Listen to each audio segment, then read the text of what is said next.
የኢየሩሳሌም ከተማ ሞልታ ነበር። ጎዳናዎቹን ሞልተው ነበር። ድምጾች በጠባብ መንገዶች ላይ አስተጋባ። ከቀናት በፊት እንዲህ ብለው ጮኹ፣ ሆሳዕና!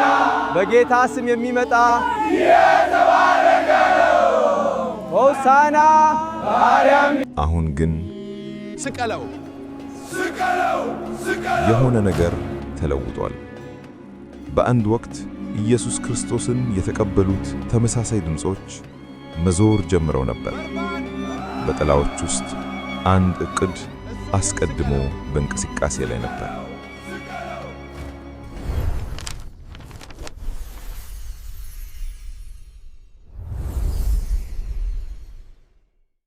ሮብ ምሽት ከሌሎቹ ራቅ ብሎ አንድ ሰው በከተማው ውስጥ በጸጥታ ተጓዘ። ይሁዳ፣ ከ12ቱ ደቀ መዛሙርቱ አንዱ፣ ከሃይማኖት መሪዎች ጋር ኢየሱስን ለመሸጥ ተገናኘ። በኢየሩሳሌም ጥላ ውስጥ ስምምነት ተደረገ። በ30 ዲናር ተስማማ። የብር ሳንቲሞች እጅ ተለዋወጡ። ይሁዳም ለሃይማኖት አባቶች ከሌሎቹ ደቀ መዛሙርት እንዴት ኢየሱስን እንደሚለየውት መንገድ ሰጣቸው። ይሁዳም የምስመው እርሱ ነው፣ እርሱን ያዙት። ቀላል ምልክት፣ የቅርበት ምልክት ወደ ክህደት ተለወጠ። ሐሙስ ማታ ኢየሱስ ከደቀ መዛሙርቱ ጋር እራት ከበላ በኋላ ኢየሱስ ከከተማው ባሻገር ወደ ጌትሴማኔ የአትክልት ስፍራ ወደምትባል ጸጥ ያለ ቦታ ሄደ። የወይራ ዛፎች በጨለማ ውስጥ ቆመው ነበር። ከደቀ መዛሙርቱ ርቆም ሄደ፣ በጉልበቱ ወደቀ፣ ጸለየ። አባቴ ከቻለ ይህን ጽዋ ከኔ አልፎ ይሂድ፣ ነገር ግን የኔ ፈቃድ አይሁን የአንተ ፈቃድ ይሁን። የሚመጣው ነገር ክብደት በላዩ ላይ ተጫነ።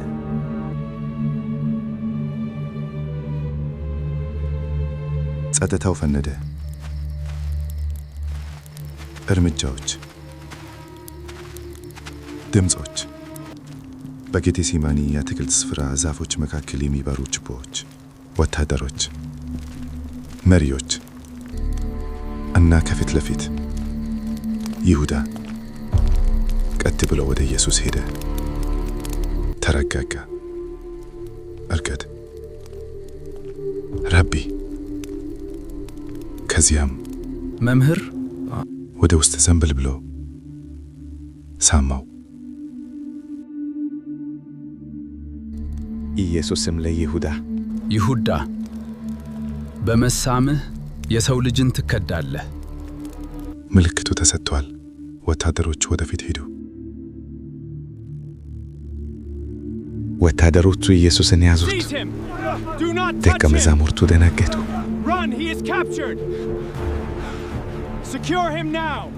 አንዱ በሰይፍ ለመምታት እጁን ዘረግቶ፣ ኢየሱስ ግን አስቆመው። ከዚህ በላይ ይብቃ። ኢየሱስ ከዚህ በላይ ይብቃ። አልተቃወመም፣ አልሮጠም፣ እጁን ሰጠ። በዚያ ቅጽበት ደቀ መዛሙርቶቹን ወደ ጨለማ ሸሹ፣ እርሱን ብቻውን ተዉት። ኢየሱስ በሃይማኖት መሪዎች ፊት ቀረበ። ድምጾች ተነሱ፣ የሐሰት ምስክሮች ተናገሩ፣ ውሸቶች ክፍሉን ሞሉት። ኢየሱስ ግን ዝም አለ።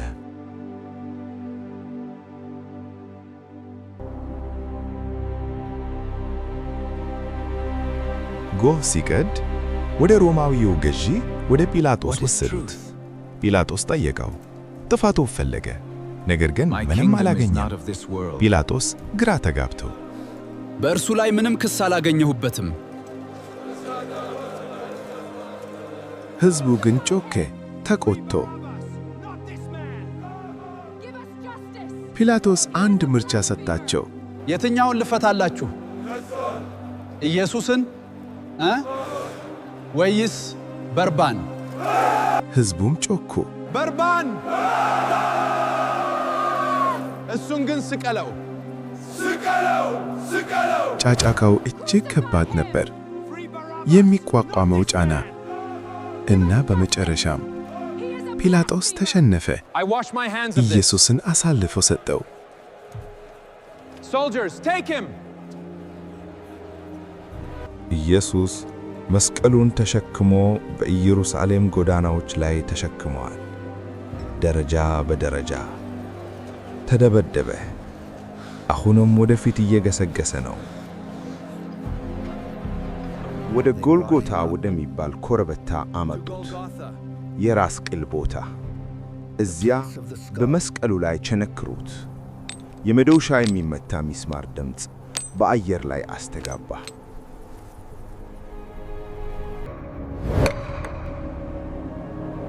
ኢየሱስ ደካማ፣ በምሕረት የተሞላ የሚያደርጉትን አያውቁምና ይቅር በላቸው። በሕመም ውስጥም ቢሆን ይቅርታን መረጠ።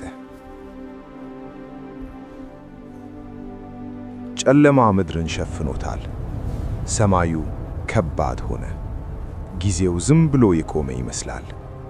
ከዚያም ኢየሱስ እንዲህ ሲል ጮኸ፣ ተፈጸመ።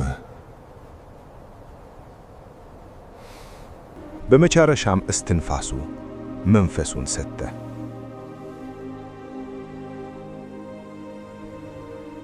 መሬቱ በኃይል ተናወጠ። ድንጋዮች ተሰነጠቁ።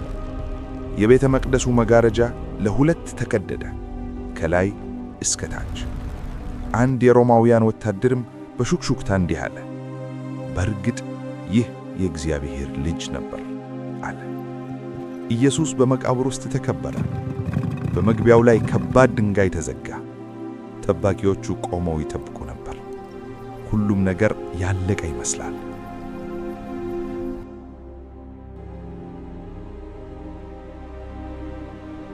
ግን በሦስተኛው ቀን ጎህ ሲቀድ